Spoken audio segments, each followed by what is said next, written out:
Clairement, on a une news qui fait froid dans le dos. La SEC, l'organisme de régulation américain, a porté plainte contre la planète crypto. Tout d'abord contre Binance, ajoutant à cette liste des boîtes comme Polygon, Solana ou encore Chiliz. Dans la minute, le Bitcoin perdait jusqu'à 7% de sa valeur. On n'avait pas vu ça depuis le crash de FTX. Puis la SEC a porté plainte contre Coinbase le lendemain en prenant soin de rallonger la liste des tokens. L'action de Coinbase chutait ce jour-là de 15% à l'ouverture des marchés américains. Quel est le réel intérêt pour la SEC en 2023 de provoquer ce tremblement de terre dans l'univers crypto, après avoir notamment laissé Coinbase opérer son introduction en bourse tranquillement en 2021. Dans cette vidéo, on va parler marché crypto, relations avec la SEC, géopolitique et avenir du marché. Un objectif, comprendre à qui profite la situation actuelle ou alors ce qu'on voudrait bien nous cacher. Ah oui, on va aussi essayer de comprendre si c'est vraiment une bonne idée de rester sur Binance. Salut les pilotes, c'est Sylvain et vous êtes sur Objectif Lune.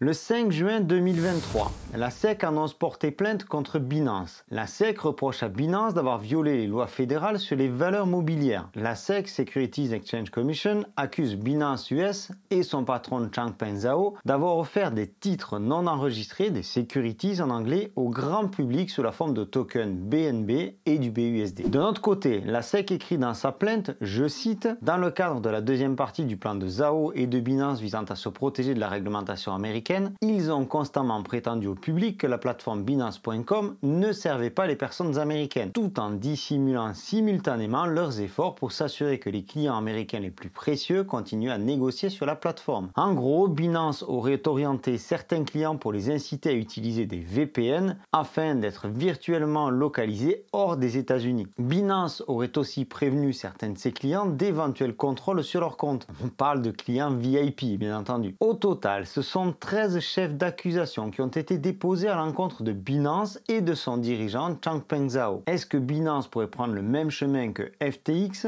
Ça ne semble pas le cas pour le moment.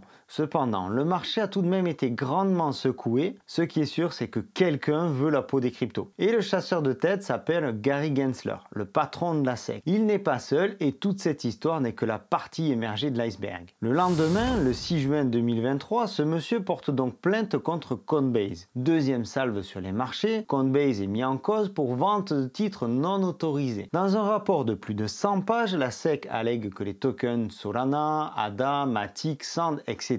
sont des securities. Et donc la SEC reproche à Coinbase d'avoir proposé des titres non enregistrés. Je cite, la plateforme Coinbase fusionne trois fonctions qui sont généralement séparées sur les marchés boursiers traditionnels, celles des courtiers, des bourses et des agences de compensation. Pourtant, Coinbase ne s'est jamais enregistré auprès de la SEC en tant que courtier, Bourse nationale des valeurs mobilières ou agence de compensation, évitant ainsi le régime de divulgation que le Congrès a établi pour nos marchés de valeurs mobilières. Par ailleurs, le gendarme financier américain reproche également à Coinbase de ne jamais s'être enregistré et donc de ne pas avoir les autorisations pour vendre des crypto-monnaies. Quand on sait que Coinbase est la seule société crypto à être cotée à Wall Street, on a de quoi se poser des questions. Revenons un peu en arrière pour comprendre les liens entre les différents acteurs et les intérêts derrière tout ça. Le 27 mars 2023, la CFTC, Commodity Futures Trading Commission, suite à une enquête de 2 ans, déposait plainte contre Binance pour plusieurs raisons. Les Américains, encore eux, reprochent à Binance d'avoir effectué des transactions en Bitcoin, Ether et Litecoin pour des personnes aux États-Unis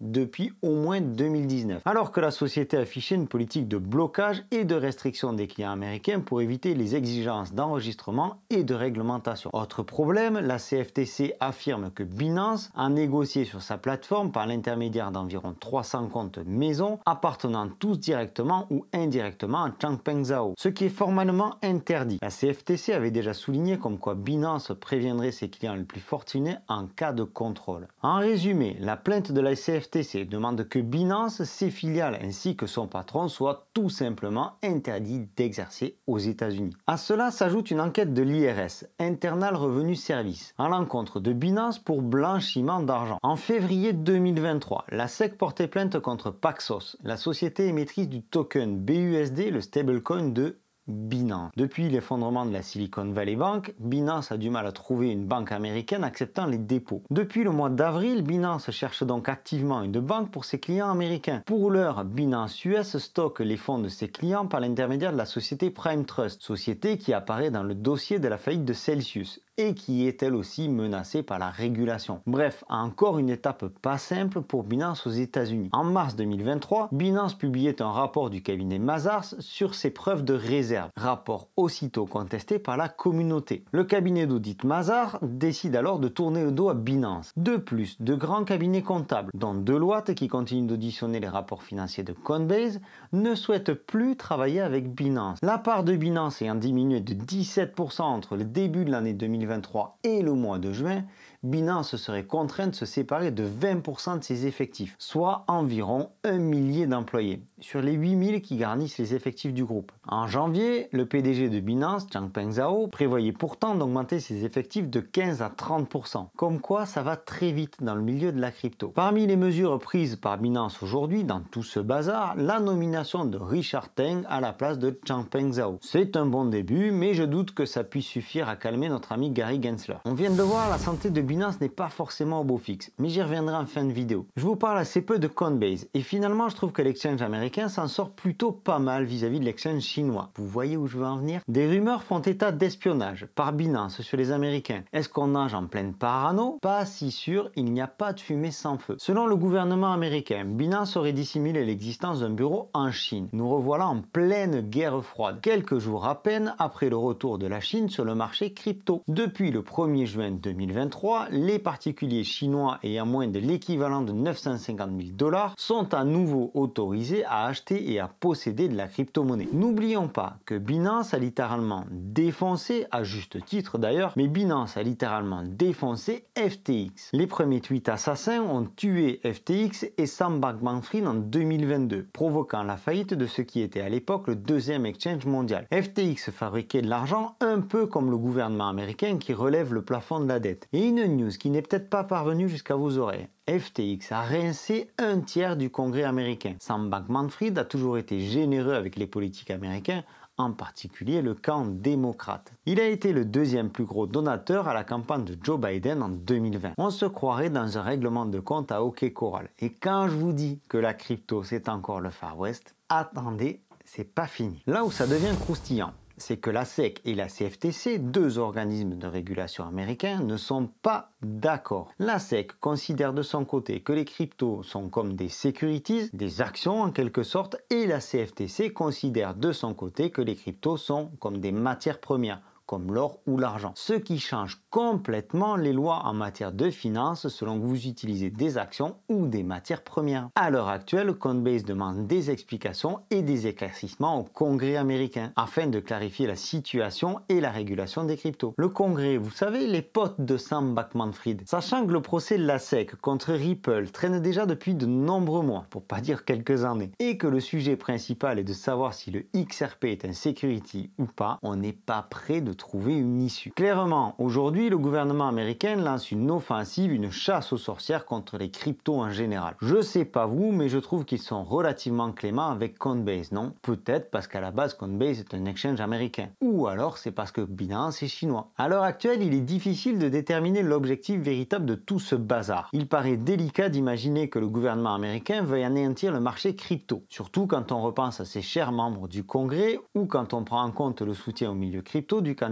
Robert Kennedy, qui s'affiche clairement pro-crypto. En revanche, il y a deux choses que l'on n'enlèvera pas aux Américains, leur soif de pouvoir et d'argent. Il est clair que ces procès se termineront certainement à coups de millions et de négociations. C'est d'ailleurs le chemin que prend le procès de la SEC contre Ripple. L'administration Biden cherche de l'argent dans tous les coins de toute façon. Ça, c'est pour le côté argent. Et pour le côté pouvoir, ce qui ne leur plaît pas, à mon humble avis, c'est la décentralisation des cryptos. Toute l'essence de la blockchain et de la crypto. Le pouvoir décentralisé en crypto où on ne dépend pas d'un État, d'un gouvernement ou qui que ce soit. Vous imaginez bien faire du commerce international sans passer par les États-Unis, première puissance économique mondiale, aujourd'hui, c'est impensable.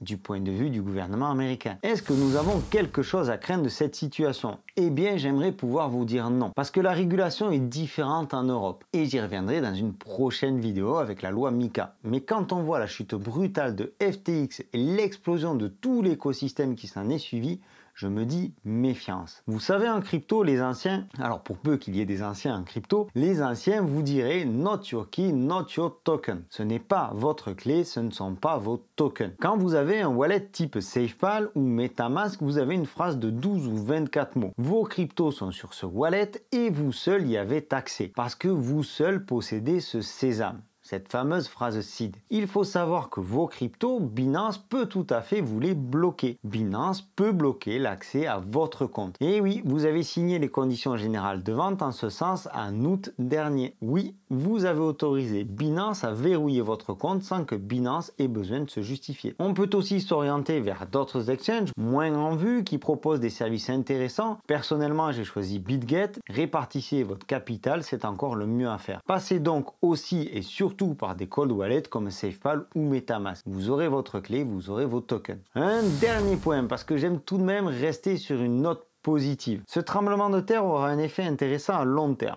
Quelques mois, quelques années tout au plus. Alors c'est long pour la crypto, mais c'est relativement court pour l'administration. Et même si c'est à l'encontre de la décentralisation et de la liberté qui sont clairement les deux plus belles valeurs portées par la crypto, la régulation pointe le bout de son nez. Et qui dit régulation dit alors adoption de masse. Pour le moment, la SEC a choisi une approche de la réglementation par l'application d'une régulation qui n'existe pas. Ça va être compliqué quand même. Alors restons prudents, soyons patients, l'avenir de la crypto et de la finance internationale se joue en ce moment même. J'espère que cette vidéo vous a apporté quelque chose. Sachez que ça a été beaucoup de travail pour moi, mais c'est aussi ma façon de vous remercier d'être de plus en plus nombreux à me suivre. Un pouce bleu, ça fait toujours plaisir, ça se passe par ici. Si vous voulez vous abonner, c'est aussi l'occasion. C'était Sylvain pour Objectif Lune. Je vous souhaite une excellente continuation et je vous dis à très bientôt. Ciao!